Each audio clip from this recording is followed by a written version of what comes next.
Meus amigos, hoje é dia de Santa Ceia. É dia de ir para a igreja para ter comunhão com o Senhor Jesus, comendo do corpo, que é o pão, bebendo o sangue dele, que é o vinho sagrado, suco de uva. E você não pode estar com o coração assim amargurado, chateado, em inimizade com ninguém. Olha o que Paulo disse aqui em Romanos 12, 18. Se for possível, quanto estiver em vós, tende paz com todos os homens. Claro que alguém pode não querer ter paz com você, mas se for possível, tenha. Mas mesmo que aquela pessoa lhe prejudicou bastante, ore por ela quando estiver orando e diga a Deus, eu estou pronto a perdoá-la. Só pode trabalhar no coração dela porque eu não vou levar aquilo em consideração.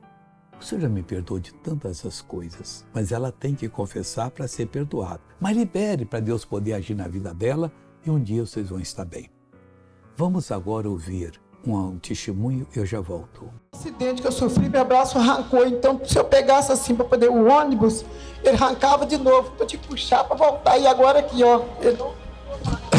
Dá um tapa na cara do irmão logo aí. Traz aqui em cima aqui, traz aqui em cima. Eu caí um tombo tem 5 meses, então meu braço deslocou, arrancou. Toda vez que eu fazia aqui com o braço, ele arrancava de novo. Semana passada eu entrei no ônibus, na hora que eu fui descer, o braço arrancou, eu tinha que puxar para voltar. Essa junta saía. Agora não, agora ó, pela glória de Deus. Ó. Olha só, pessoal.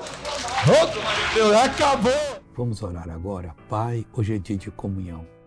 Eu quero que essa pessoa vá para a igreja hoje, ó Deus, para comer do corpo e beber do sangue do Senhor, para ter comunhão e ela se renovar. Pois eu oro por ela agora, eu amarro todo mal, eu expulso e digo, saia, vá embora, em nome de Jesus.